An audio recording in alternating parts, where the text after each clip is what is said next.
when you stop designing that way and you start looking into the smaller components of the city, this is why I say that I'm a recovering architect, because I don't do what the mainstream architecture does.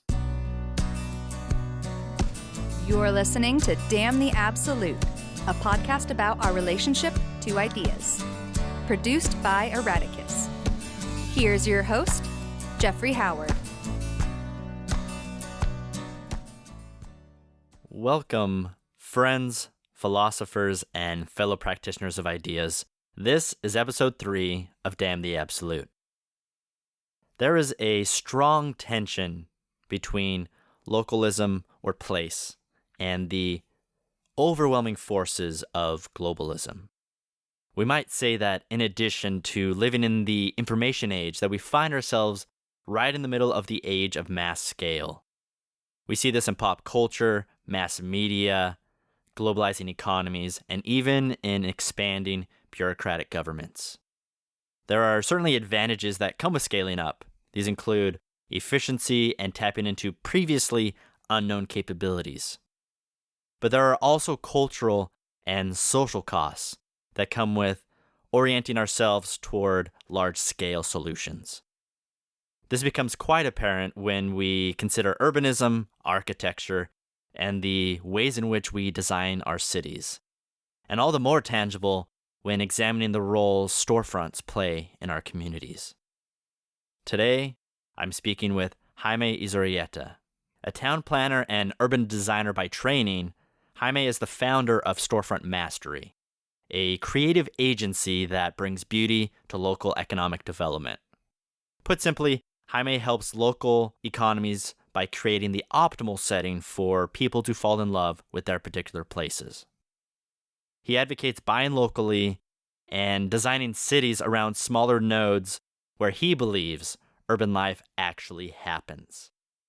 But he also acknowledges the fantastic power that larger scales can offer us. Now, how do we balance the advantages of mass scale with the unique benefits of having an eye toward the local? What is placemaking and why does it matter so much? How will the pandemic change urban life and the ways in which we design our cities and communities going forward? I hope you'll contribute to the conversation. Well, Jaime, welcome to the show. Thank you very much. It's a great pleasure to be here. Yeah, so I'd like to just jump off with a question on beliefs or viewpoints. What's a view you've held in adulthood that you were really certain wouldn't change that's actually changed significantly for you? Well, I would have to say children. Until I was like 39, I never thought of that. Had my child when I was 40. So I guess it's a sea change.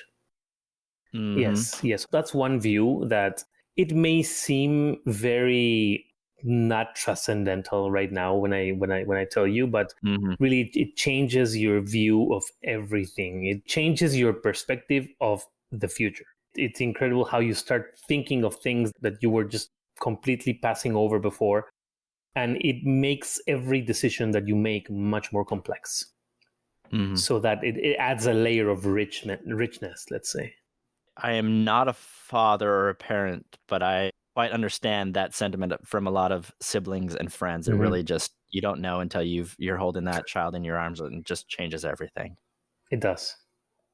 So Jaime, tell us a little bit more about yourself, introduce us to you, and then the work you're doing with Storefront Mastery. I am originally from Ecuador, from the city of Quito, which is a very high city. It's almost 2 miles high, which is interesting because we don't have much air.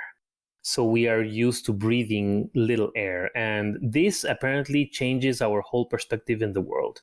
We are surrounded by mountains. So we do have limits to our thinking. And this is, again, it may seem like nothing, but having the limits that you can see and you can almost touch, it really marks you, as in it brings limits to what you do. And you have to consciously break those limits when you want to do something bigger than normal things. I'm also someone from the mountains. My family are mostly from Utah. And so we've got our high elevation. Everyone lives in mountain valleys. So I can resonate with some of the experience you're pointing out there. Yeah, so you know what I'm talking about. And so I am, by training, I am an architect. I went to school here, so I came to the US and I went to school in Georgia, in Savannah, which is a fantastic town. It was a perfect laboratory for what I was doing. I was being trained as an architect and as a historic preservationist. I have since recovered.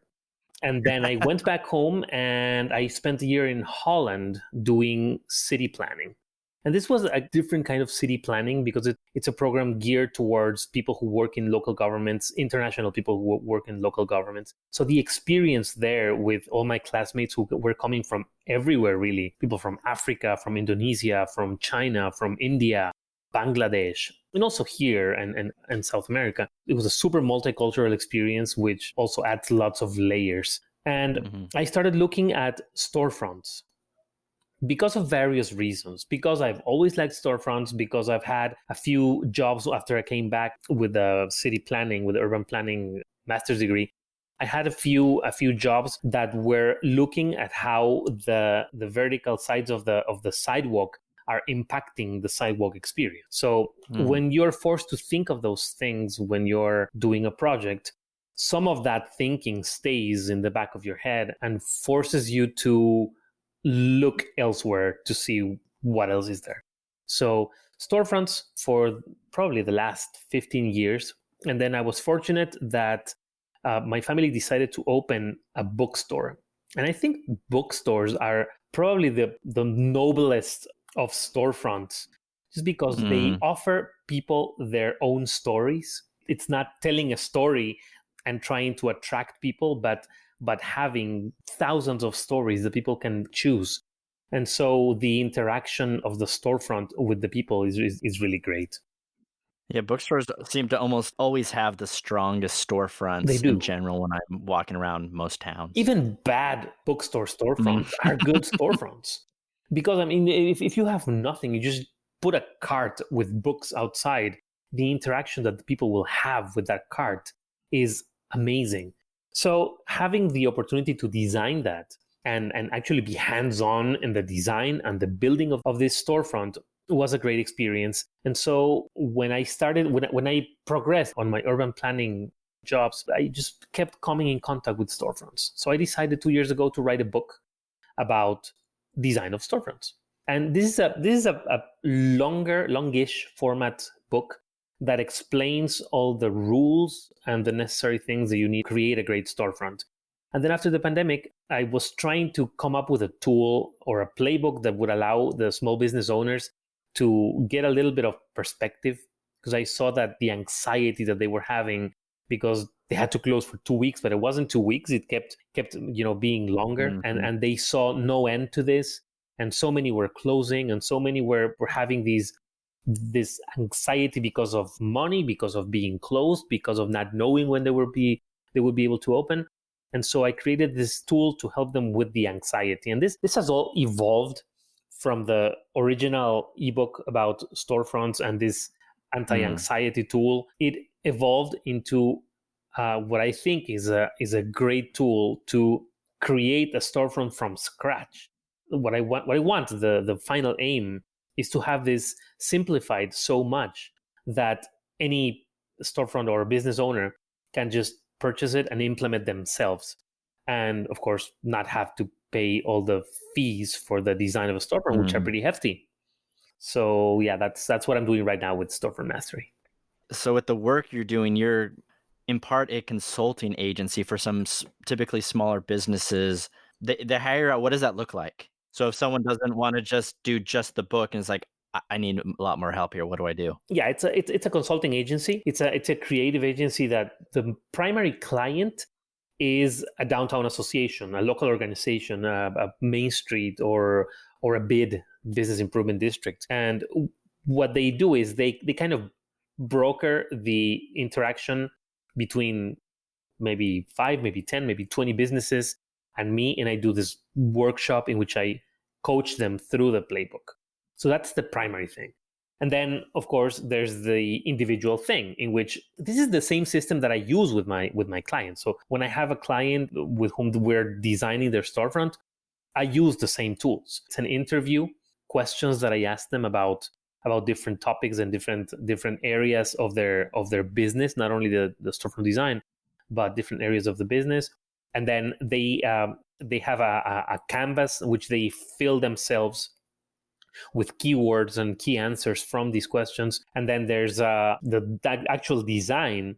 They can create the mood, they can find their happy place, what inspires them to create the design of the store, and then a checklist. So if they want an awning, they go to the awning part of the checklist and they know what they need. They need to look at the materials, they need to look at the structure, need to look at the color, need to look at the branding, etc. It's exactly the same tool that I use with my clients, but simplified so anybody can use it without the designer. And if they need it, my email is there so they can reach out and I'll help. You mentioned earlier that I believe the words you used were a recovering architect. I did. Could you elaborate a little bit more on that? Yes. When you get trained as an architect, you get trained as somebody who imposes their view. So you are standing in front of three architects, usually your professor, some other professor, and some hotshot that they brought from a local firm. And you have to justify what you've just designed to them. And they grill you with really hard questions and questioning the integrity of your project. And you get a thick skin when you go 5 years of doing this. And you end up thinking that you can justify anything. And paper, you can do anything to paper. You can draw anything in paper. And you can justify it in front of three people, but then try to build it. And we do, and we force these unnatural designs into cities. And it's not like I design a poster or I paint a picture, and if you don't like it, you turn around and you keep going. If you have a library like the one you have locally, you have no option but to look at that horrible thing. It may be a fantastic library, which I think it is, but it's a horrible building. It's a horrible building that takes the entire block with one entrance. And when you want to go to the library, you need to walk by these horrible blank walls that are sending you a message of doom and gloom. And we architects do that. When somebody is an architect and discovers this very tiny scale in which the city actually functions, because the city doesn't function in this huge scale like the Seattle Library or like the Cooper Union building in New York, for example, which are buildings that take the entire block with one entrance and drab walls around. You start discovering that the actual city functions in an 8-foot storefront where a tailor is, or a shoe repair, or a little convenience store, or a small coffee shop that's tucked underneath a gym. And you see these small wonders that actually make up the city, and you start questioning the dumb scale in which you were designing before. So when you stop designing that way and you start looking into the smaller components of the city, this is why I say that I'm a recovering architect, because I don't do what the mainstream architecture does. What are some of these incentives or reasons why this viewpoint you have on architecture, that there's this push for large scale, you talk about like imposing one's worldview onto communities. Why is that so strong amongst contemporary architects? I think it's the way we're trained. I'm going to refer to Le Corbusier and shift all the blame into him. Yes, I will. It's probably a cliche, but let's say that he embodies the zeitgeist of the early 20th. Who is this? Who did you say, Jaime? What? Who did I say? embodies? I said Le Corbusier. Okay. Le Corbusier is this Swiss-French architect who authored a book that's called Towards a New Architecture. And in that book, he set all the concepts and the ideas that would later be the basic catalog of modernist architecture, which was written down in what we now know as the Athens Charter. Yeah, the Athens Charter. And this is This is a book that he wrote on a boat going from France in the Mediterranean to Athens with a few of his friends. And it was the modernist manifesto, basically. It was the Charter of Athens, in which efficiency is number one, cleaning up architecture. And if you look at the way the old buildings were configured, and if you look at cities as the breeding grounds of everything that's wrong with society and public health and in the interaction between people, you tend to look at these buildings that were at that point, I don't know, 300 maybe even years old. And of course, they do not look new.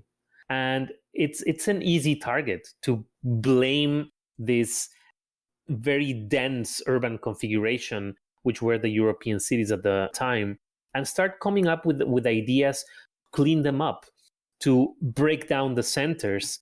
And so the basic proposal of Le Corbusier was to demolish the entire Marais district in Paris and build these huge towers that were separated probably 100 meters from each other. That would be like 300 feet from each other, because they would have a lot of air, they would have a lot of light.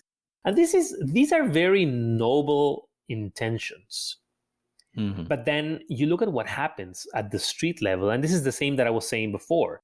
When you start looking at the actual components of how the city works, and you have the shoe shine or the shoe repair and the tailor and the convenience store and the I don't know, TV repair, and these are places that have, I don't know, maybe 100, maybe 200 square feet, and you compare this to the footprint of a huge building that has 10,000 square feet, it's a completely different scale. So the way people interact in front of the little storefronts and the way people interact in front of these huge places, huge buildings that also need to be very set back from the sidewalks, it basically breaks the elemental components of how people interact in the city. And people don't see limits. I was talking about the limits, the natural limits that the mountains impose on you. Not having legible limits also when you're in a public space makes the public space harder for you to interact with it. And then also people, since they also cannot interact with the public space well, they cannot interact among them well. It makes the public spaces very hard to read. It makes the public spaces very hard to inhabit. And so it makes the public spaces dead. You walk by these huge plazas that have no limits and you feel like they are dead. And you walk into the typical squares of the European cities and they are tiny, and you feel welcome. You feel contained. You feel, and I think this is a very important concept, the containment. When a baby is born, the mother grabs the baby and holds the baby very close to her bosom, and this is containment. When the person feels contained, the person feels like structure is forming. And it happens the same with public spaces that do not have the ability to contain. There's no structure for the interaction that happens in there. Yeah, there's this very real contrast where you talked about like these large scale structures or massive plazas that, because there's not a limit, there is this sense of not being able to familiarize yourself. Where you're in a small store, there's a sense in which there's just a handful of people, and maybe it's a store that you tend to go to. You start to know the owner, you know the regular people who come in, and there's this reasonable scale for you to comprehend it. We're in the information age, or maybe the mass scale age, where everything is so big and it's beyond our human ability to fully comprehend it. And part of us, to cope with that, we just sort of shut down. I think of when every time I go to New York City, for example, it takes a little bit of time to adjust because there's so much stimulus and so much a massive scale that you have to learn to shut down parts of yourself and what you're processing because it's overwhelming. And I think those all come together with this massive scale that you're talking about. Part of it is the system that requires efficiency. There's a lot of us. And to be able to give a good enough service to so many of us, you need to scale up. So if you have 8 million residents in New York City, or if you have 2 million residents in Seattle, you need to have, for example, an electric company that's big enough to provide to everybody. And as the company grows, it needs more people, it needs more departments, it needs more trucks, and it needs many, many things that do not scale. So you cannot have a huge truck. You need to have 10 trucks, right? So as the companies keep growing to provide services, the corporations, let's say, government, company, nonprofit, anything, any corporation grows to provide a service to lots of people, there are some things that do not scale. For example, your house, as somebody who is providing the service, the house will not change. If you have a huge house, you'll have let's say a 15,000 square foot house. And then my house, which is like 600 square feet, my apartment. We still have that little pipe where the cables are inside and they are coming to the house, and the service is being provided in the same way to this huge mansion and to my tiny apartment. So some things do not scale. When the corporations start getting too big, they focus on efficiency. They focus on efficiency, so they need to provide 1,000 units of whatever. Those 1,000 units, they may not be the perfect units, but they are 1,000 because you have 1,000 clients. When you are thinking of the cobbler may take 3 weeks to make your pair of shoes because that's the pair of shoes that he's making, and it will be a fantastic pair of shoes. And it will be a work of art because he's making one. So that's the fundamental difference. So when corporations get too big, they start being about the finances. When corporations are not big, they are about the real estate. So they can be local. They can cater to the local. When they start growing, they need to stop catering to the local. They need to be larger and larger every time because that's how they achieve their efficiency. What are some more of the social or cultural costs that come from either architecture scaling up too big or corporations becoming too large, or maybe even government entities becoming too large? What are those costs that we experience? I think the first one is a fundamental gap between the ability to comprehend your immediate surroundings and the inability to fathom the size of any action that a big corporation does. So let's take, for example, the CARES Act, that was the stimulus of the pandemic. We are speaking of $2.5 trillion, and now everybody speaks about $2.5 trillion. Do you have any idea how much that is? I don't. I don't have an idea how much that is. What the idea that I do have is that my neighbor who has a bakery needs $25,000. That I can imagine, $25,000. That is going to get him through the winter. That is going to allow him to pay his rent and to pay the salary of the bakers who work with him and to keep the doors open. $25,000 versus $2.5 trillion, which I cannot even imagine. So the difference in scale is, and these are people, the thing that doesn't scale is people. People are making this decision about $2.5 trillion, and people are trying to get the $25,000 to cope for the winter. It's the same people, it's the same scale of people, the same size of people. It's just the decisions are just so huge that they do not scale. How do you bring $2.5 trillion into so many small businesses? You don't. You can't. This is why yesterday I was seeing this ad for, it was a private jet company that is offering a discount because basically with the CARES Act, you can have a discount on your excise tax. So they are offering a discount on the jets. But if you have a jet, can you imagine the income that you must have to be able to purchase a $30 million jet, or at least a stake in a $30 million jet? So that is not a small business owner. A small business owner is my other neighbor who is elderly and works with his wife in a convenience store that says Jack's from 1950. and we are in the town of Buzz Aldrin, so he has pictures of Buzz Aldrin when he came back from the moon because he's a local. So that's the fundamental divide that we have when $2.5 trillion gets stuck somewhere because somebody is getting a discount on his Learjet versus somebody who actually needs $20,000 to make it through the winter.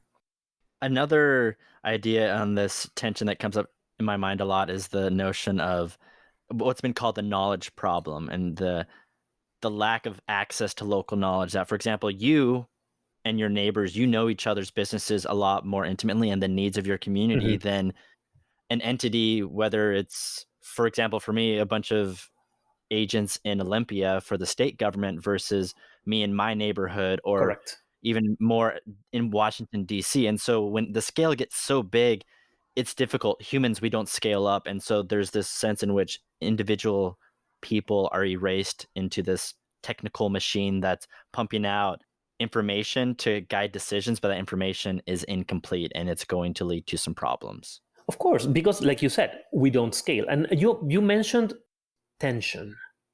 And I like to focus on that because this is exactly what happens. It's like you have a rubber band and you are making more tension and more tension and more tension.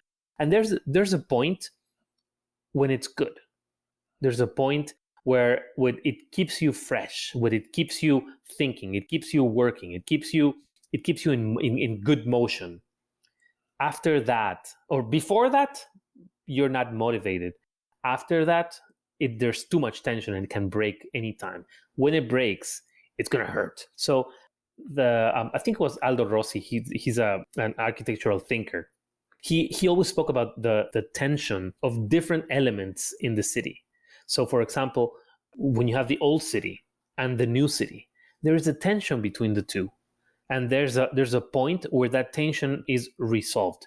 If you achieve that point of resolving the tension, the interaction between the old part and the new part will be a very healthy interaction.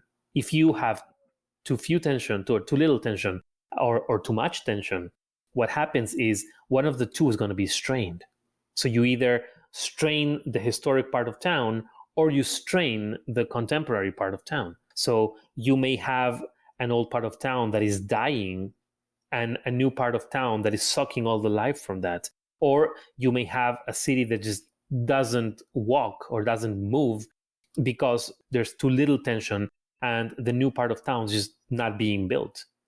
And there's a few houses scattered around, but then the downtown is not really being very vital or very dynamic. So the tension between the components of the city is a very important thing to look at and is a very delicate thing to balance because it needs to be in a specific point.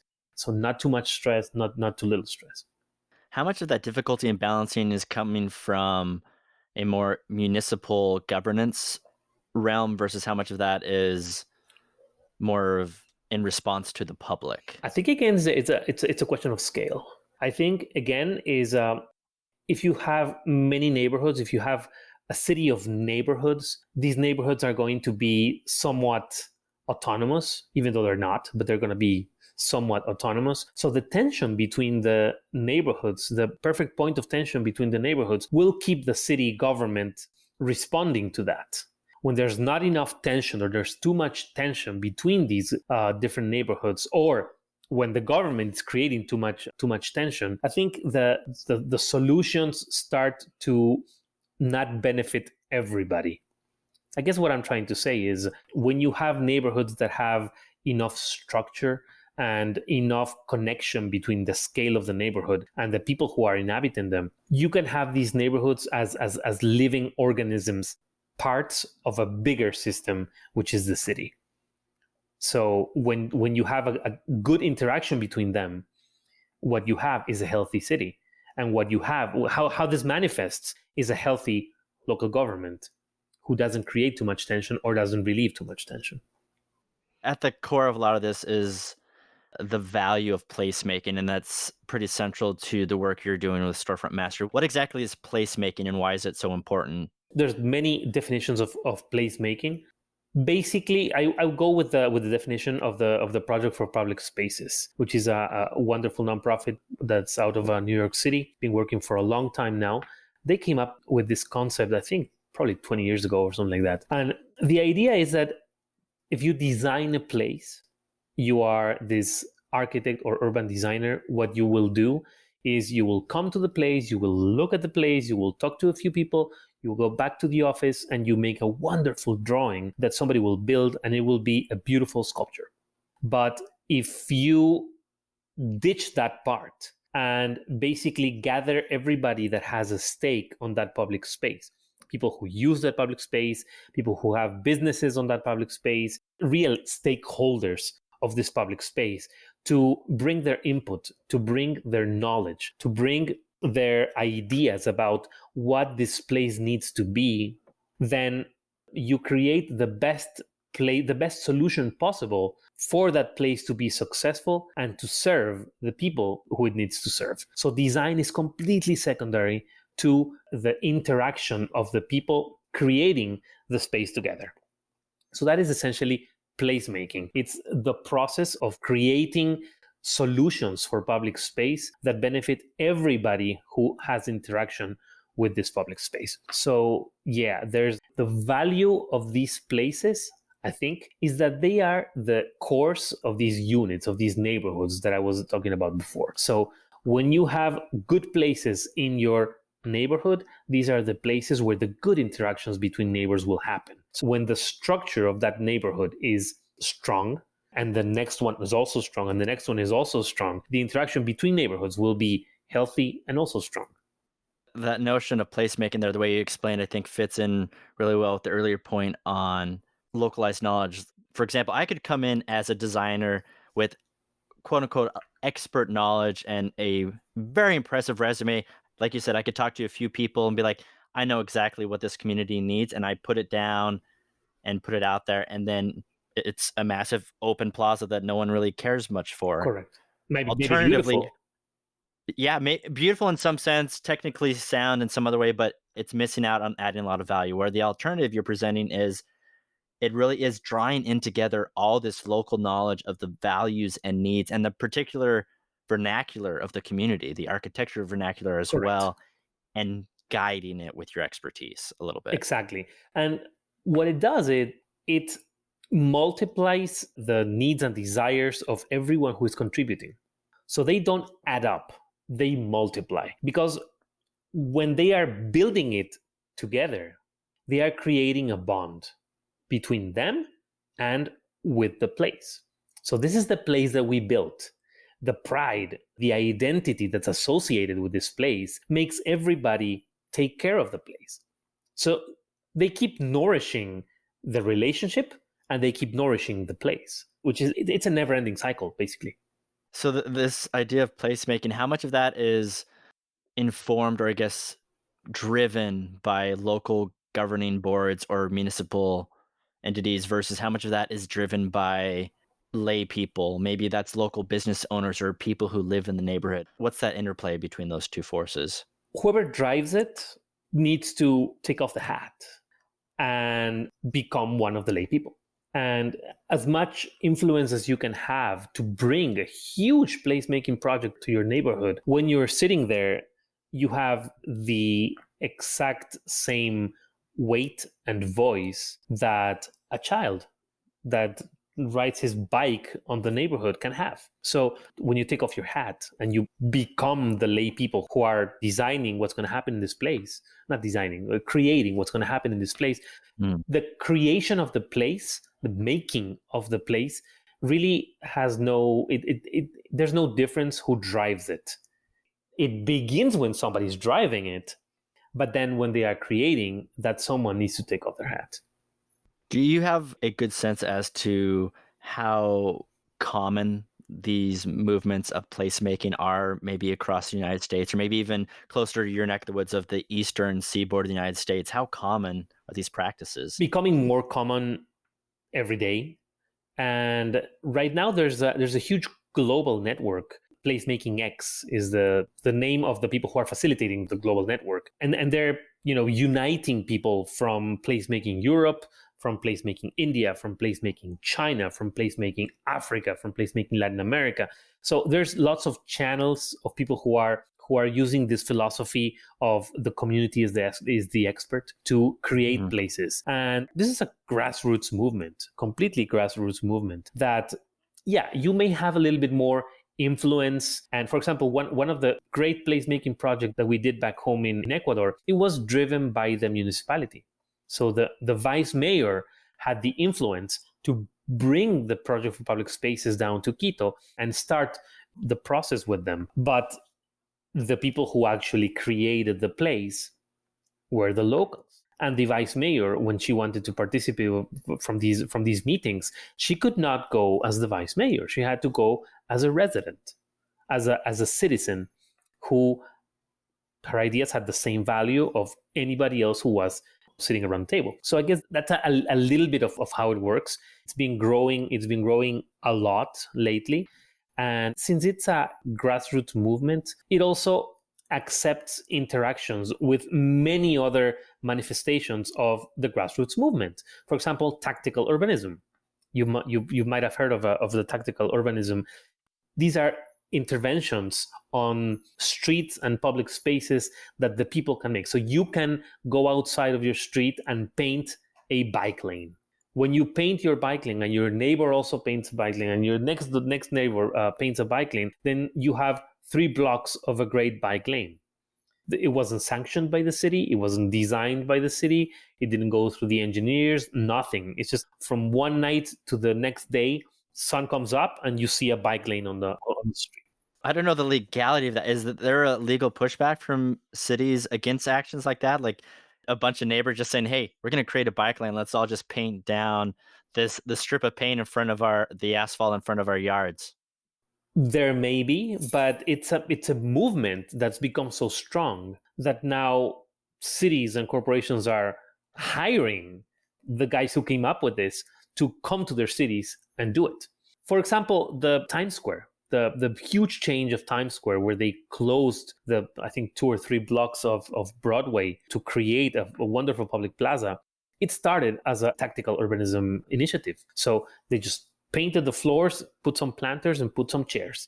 Let's test it, see what happens.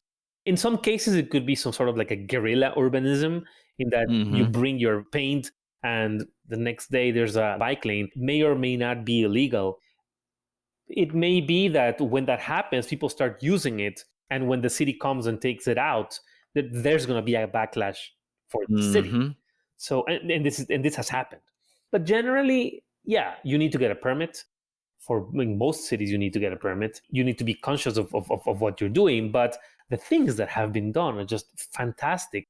Bringing children to paint the streets, having all the neighbors have a huge block party in which they completely transform their street with not only just painting the asphalt, but benches and trees and colors. It's just a fantastic movement.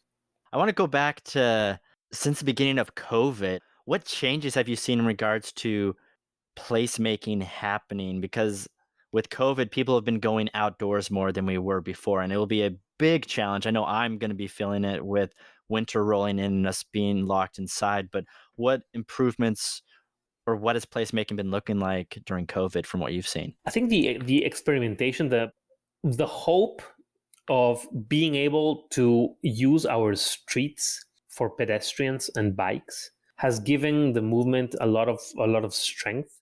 So if you go, I don't know, streets everywhere, basically in everywhere, China, in Europe, here in the US, in South America, everywhere, you go to the principal streets of the cities, and at least half of them are closed so that restaurants and maybe even markets can be on the streets with proper distancing. So we have taken back so many of urban streets from the exclusive use of the car to transform them into people spaces, people places. It has given a lot of people a lot of hope. And if the principal street of the city gives that kind of hope, there's lots of echoes of that in neighborhoods and in smaller towns. So yeah, I think placemakers are being empowered right now by what's happening. Yeah, I've noticed a lot of critics of car-centric culture and car-centric cities who have been really hopeful, like you said, about a lot of cafes and markets, like I said, are moving out into the streets, reclaiming the streets from the cars. And with enough time, as this pandemic has gone on, people are becoming a bit more accustomed to having that there. And I think you're right that once we get more of a firm grapple with COVID and can move beyond that, maybe people will be accustomed to say, nope, you can't take these back. We want our sidewalks, our storefronts, and our streets to be like this. That would be the ideal situation. But then, okay, right now it's still happening. So things are not back to normal by any means. And people are working still from home. We don't know if there's going to be a trend of returning to the office. We have seen a little bit of it. You could read it both ways. The trends that you see right now, you can read both ways. Some people are going back, some people are never going back. So the traveling, the commuting that essentially made up a very large part of urban living, at least in the US, is not present. But we don't know if that's going to return. So there are a few things that we can do. The infrastructure for remote working is still lacking a little bit. Apple just launched their 5G phones.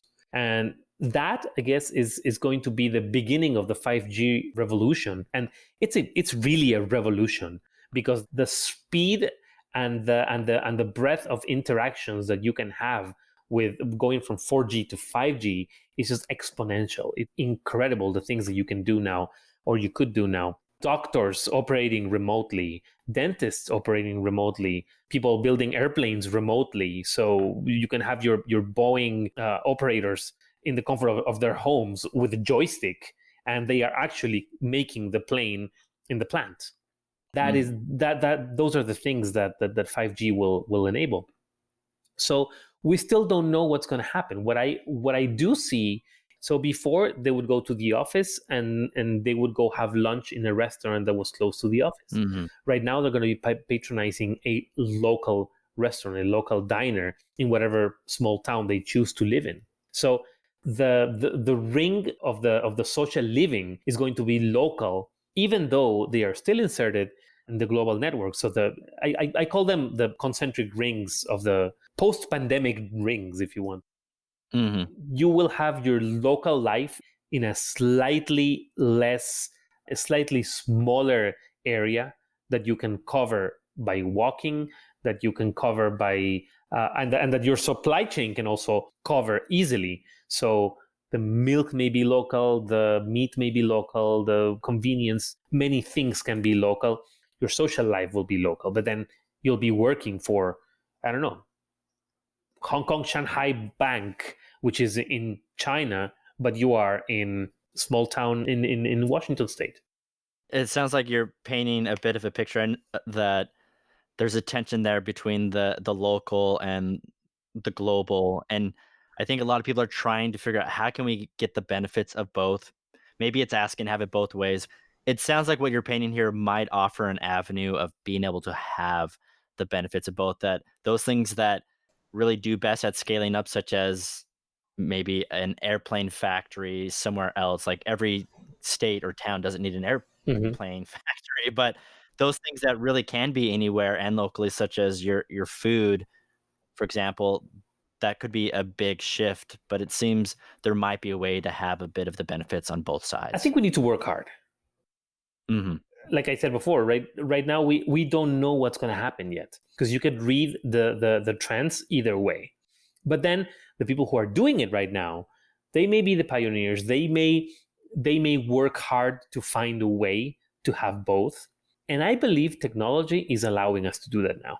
And I believe that it's impossible at this point in history, with the technology that we have and with the types of goods that we have, computers, even pencils. It's impossible to make a pencil locally, because unless you have a graphite mine and a forest and a rubber trees or plastic or petroleum or whatever refinery, you probably cannot make a pencil. And so I think it's naive to think that you can go completely local right now. If you go local, there's trade-offs. There will have to be trade-offs. So if we keep both concentric rings working at the same time, the local and the global, I think we can find the solution. So I think there is a way of making it, but we need to work hard. Who are some of the strongest or best critics to these efforts to focus on local placemaking? What are the arguments that people have to push back against all these placemaking networks of people who are involved in the similar type of work you're doing? Who's pushing back against you? To me, I was like, this sounds wonderful. Who's going to oppose this? But who are the forces that are opposing it? The thing is, it's very hard to oppose something that is not being created from above. So there is no one who is managing this placemaking network. There's no one who is dictating the playbook of the placemaking network. So if you break the network in, I don't know, let's say you break the California placemaking network, it will be back with the same force or more in no time, because there is no way to break this network made of so many grassroots movements that are just coming together. So I guess you can oppose, but there comes a time when people are doing things that are, number one, not illegal and they are free to do. When people are getting together and making decisions about their immediate surroundings and even using their property, there's nothing you can do about it. You may not like it, but there's nothing you can do about it. So the stronger a network is, I believe, when it's made up of smaller networks, which are also made up of smaller networks, which are also made up of smaller networks. So I think that is the strength of the global placemaking network. Jaime, you paint a compelling, but I think balanced and candid picture of what some of these trends may look like. So I appreciate you coming on the show, telling us a little bit about your work and placemaking, and best of luck in your efforts. Thank you so much, Jeffrey. I've enjoyed talking to you. Thank you for listening to Damn the Absolute. I hope you found our conversation worthwhile. We would love it if you could leave us a review wherever you listen to podcasts, whether that is Stitcher, iTunes, CastBox, or one of the many other options available to you. It goes a long way in helping us to build a community committed to fruitful ideas. See you next time.